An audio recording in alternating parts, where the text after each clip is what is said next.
어떤 아이가 좋아하는 인형이 있었습니다. 너무나 좋아해서 잘 때도 함께 하고 놀 때도 가지고 다니던 인형이었습니다.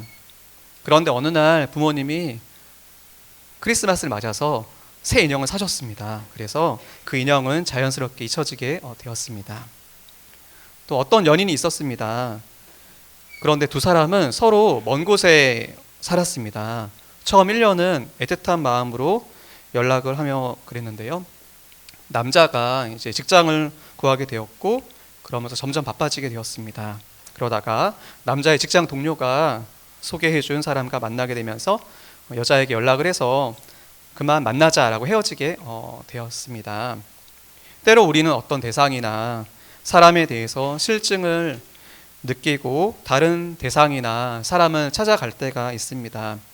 그렇게 이제 내가 하는 게 아니라 누군가 이제 하는 그런 이야기를 들으면은 그건 아니지라는 생각을 할 때가 있거든요.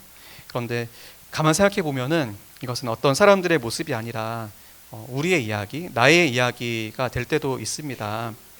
우리의 이런 모습을 돌아보면서 말씀으로 성탄 축하의 참 의미를 살펴보고자 합니다.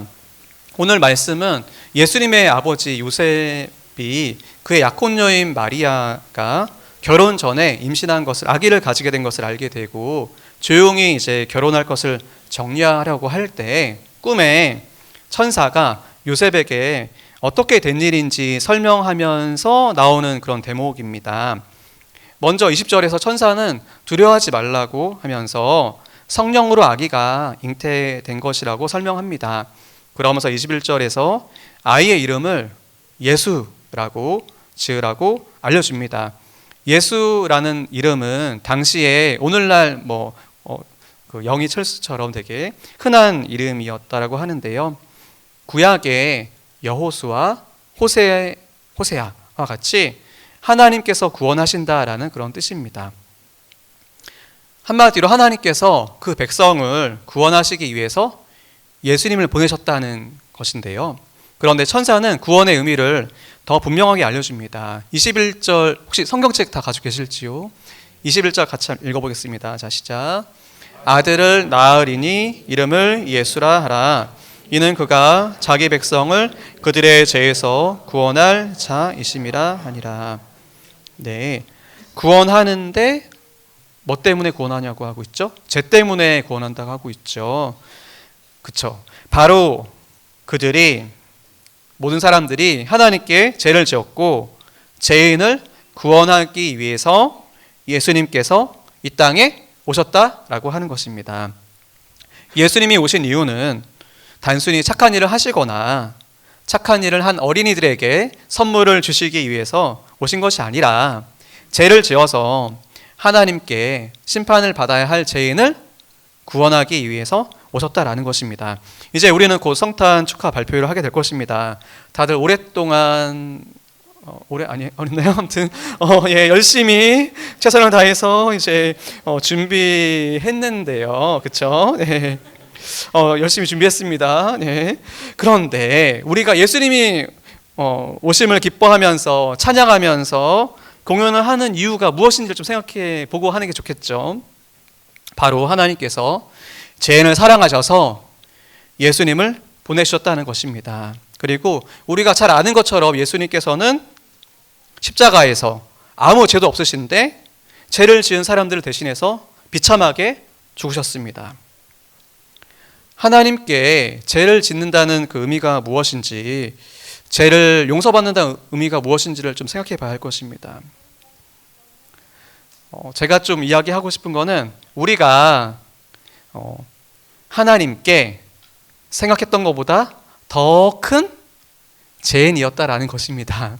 네, 사실 큰 죄가 있다라고 하면 듣기는 안 좋죠. 하지만 그 의미를 알 때 우리가 더 하나님을 더 참되게 찬양할 수 있을 건데요. 죄라는 것은 단순하게 거짓말하거나 나쁜 행동을 하는 거가 아니죠. 우리 친구들 알죠? 우리 유치부 친구들, 우리 초등부 친구들, 중고등부에 알죠? 죄가 어떤 건지. 죄가 무엇이냐라고 했을 때 더 근본적으로 우리는 하나님이 만드신 피조물인데 우리를 만드시고 다스리시는, 창조주 하나님을 부정하고 무시하는 것이라는 겁니다. 네, 제가 뭐라고요? 제가 그렇죠. 창조주 하나님을 떠나서 무시하고 내 마음대로 살려고 하는 그런 것인데요. 그렇게 하나님을 떠나 우리 마음대로 살고자 하는 그런 마음의 태도와 그로 인한 삶의 방향이 다 죄라고 할 수 있을 것입니다. 자녀가 있는데 부모님께서 낳아주고 길러주셨는데 그것이 큰 은혜인데 그 은혜를 모른다면 우리는 그 자녀를 뭐라고 하죠? 세 글자로 불효자라고 하지 않습니까? 마찬가지로 모든 세상을 우리를 위해서 만드시고 그리고 우리에게 직간접적인 방법으로 먹이시고 입히시는 하나님 아버지이신데 그 하나님 아버지를 모르고 떠나서 내 마음대로 내가 잘나서 이렇게 잘 사는 거지라고 생각한다고 하면 그 사람은 죄인이고 하나님께서 심판하시는 거죠. 아까 서론에서 이야기했던 것처럼 자기의 필요에 따라서 인형이나 연인, 가족, 배우자를 버리는 것처럼 사실 우리가 우리를 지으시고 부르신 이 하나님을 떠나고 버리는 것은 아주 심각한 죄입니다. 그래서 성경은 이걸 우상 숭배라고 말하는데요. 우상 숭배를 영적으로 하나님과의 결혼 관계를 배신한 것이라고도 이렇게 설명을 합니다. 우리는 저마다 하나님을 떠나서 다른 무언가로 우리 인생을 채우려고 합니다. 하지만 하나님이 아닌 어떤 것도 우리의 인생을 채울 수가 없습니다. 공부와 취미, 명예, 직장 어떤 것도 사람들이 생각하는 건강해 보이는 것도 하나님이 아니라고 하면은 우리를 채울 수 없다라는 것이죠. 그럼에도 하나님께서는 이런 죄인들을 버리지 않으시고 창세전부터 계획하셨던 그대로 그리고 말씀으로 미리 알려주셨던 대로 23절 말씀과 같이 성령으로 잉태하셔서 이 땅에 오시는 예수님을 통해서 하나님께서 죄인과 함께 하시고자 하시는 큰 은혜를 베풀어 주시는 것입니다. 하나님께서 우리와 함께 하신다는 그 말을 네 글자로 성경에서 오늘 말했었는데 혹시 무엇인지 기억나실까요? 네, 맞습니다. 임마누엘, 하나님이 우리와 함께 하신다라는 것인데요.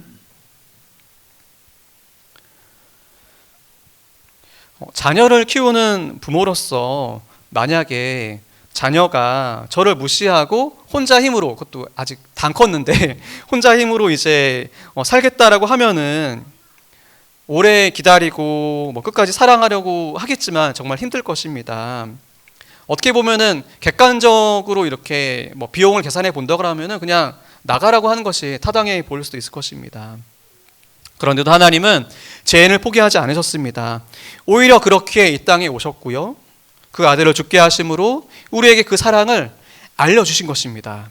그리고 성령을 통해서 우리와 함께 하심으로 우리를 거룩하게 인도하고 계십니다.